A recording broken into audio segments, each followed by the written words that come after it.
Hi guys, and welcome to another Dragonair Silence God video.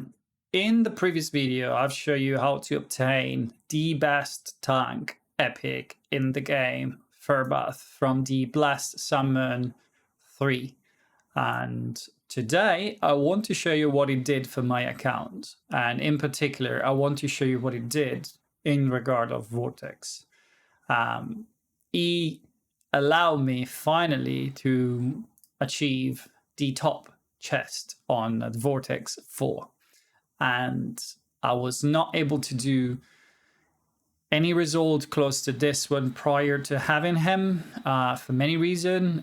For once, I couldn't run a 5 affinity team because I didn't have a way to deal with a reliable decreased attack and to remove the decreased defense and protect the team reliably, running a 5 affinity team. But let me show you what I meant.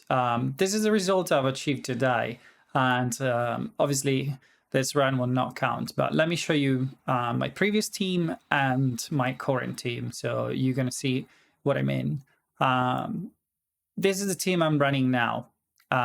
Before getting him, I used to run Garius and Nathaniel.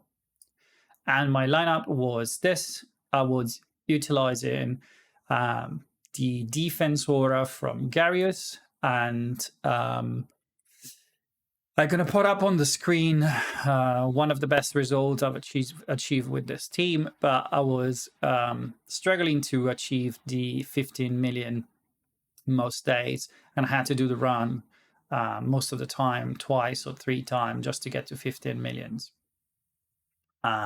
Simply by swapping out him, Garius, for Firbath, and bringing in his fellow poison epic,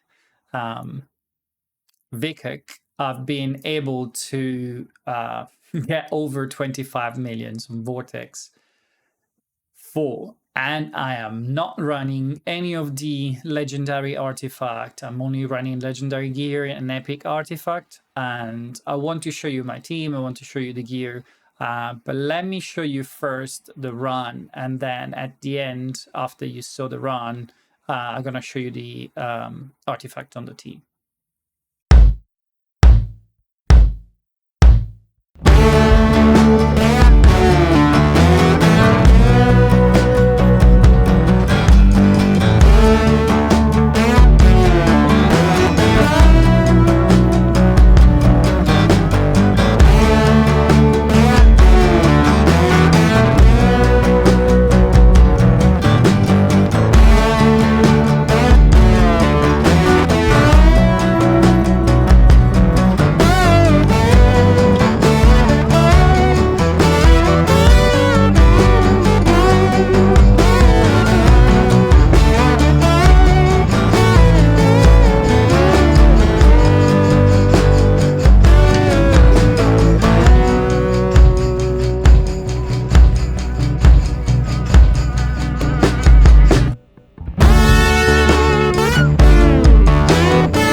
From struggling to make 15 millions to get over 26 million just with a simple change in my comp and getting 2 different epics, and obviously taking advantage of the 5 element affinity.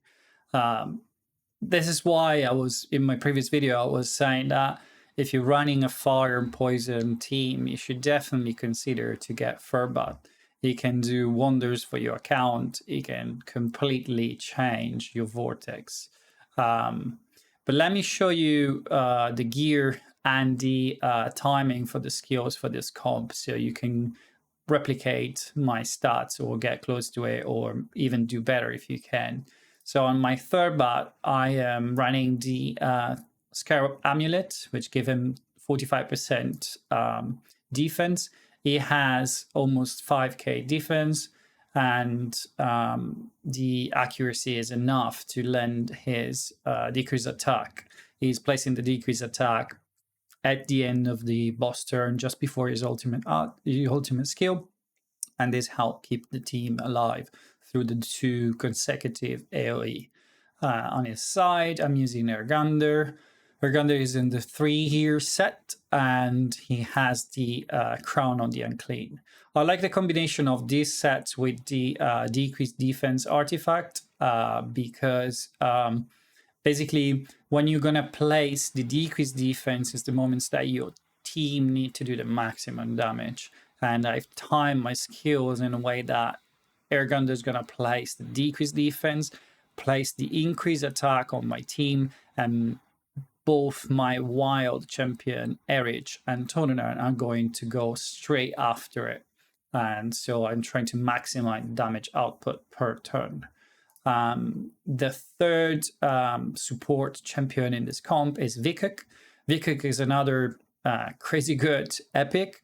It was actually my choice from the $1 or £1 chest. I thought it would have been enough for me to get through with a top chest in Vortex, but unfortunately I couldn't really get my comp to work reliably and get to those results, and therefore had to chase for Furbat. But nevertheless, he's in the Radiant Blue Oak set to try to increase the heal when you remove the decreased defense, and he has the Mirror of the Living, so he heals more my team when they dropped too low on HP. You also have enough accuracy to try to place those decrease attack. They are not timed perfectly, but they help throughout the fight. And between Ergander, Furbath, and Vikuk have enough decrease attack on most of the fights. So basically every single attack of the boss is covered by one of the decrease attack. My 2 damage dealer are the legendary we all get for free, and 1 epic that if you're lucky enough to pull, you got yourself your best single target damage dealer epic in the game, period. So Erich is built and booked. I've decided to book him because this season for me is heavily, it's my first season, but is heavily catered towards poison and fire for me. And therefore I decided to book him and try to maximize his damage. He has the Silver Star Horseshoe to increase his crit damage. This week the boss takes more damage from crit damage, and therefore for this week it maximizes his output. I've set him with a Gambler set. The Gambler set has a 30% chance of doing 5% maximum max HP damage to the boss. He hits 5 times on his ultimate. The next champion is Tonanan.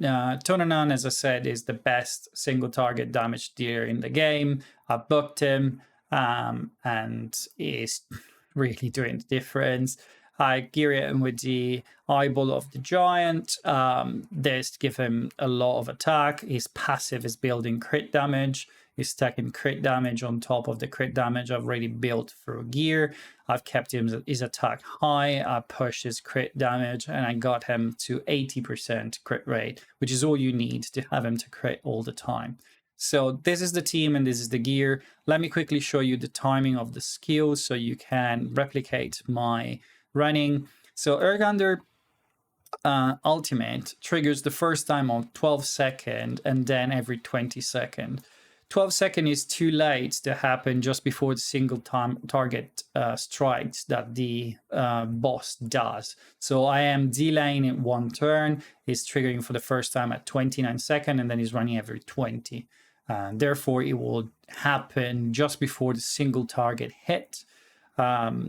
This is really not affecting that much because my damage dealer I'm dying before Urgander die.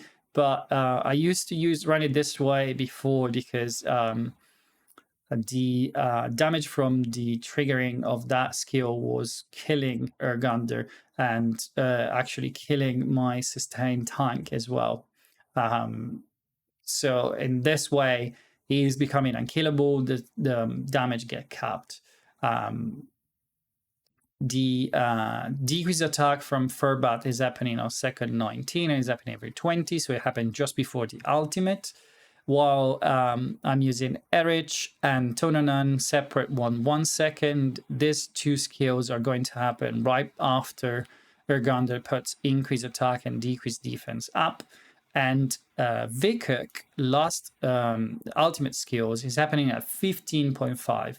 This is very important because 15.5 is the exact moment after the 2-hit skill from the boss that plays decreased defense. He's going to apply decreased defense on his first hit, and then he's going to hit you with the second hit when you have decreased defense on. So if you place it at 15.5, you remove the decreased defense between the two hits, and therefore your second hit will hit you when you have completely your defense up, and it will trigger far less damage. The reason why Vortex is so important is because it creates a steady flow of resources in your account.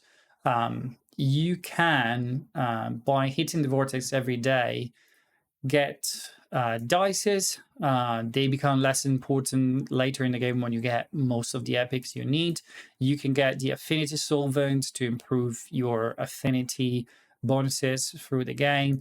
And if you're lucky enough to get on a server where you can get ranked, you're going to have the Clepsydra dust as well, which is going to help you buy resources between season and have access to a better shop where you can buy resources, amazing resources between season 1 and season 2 in this case.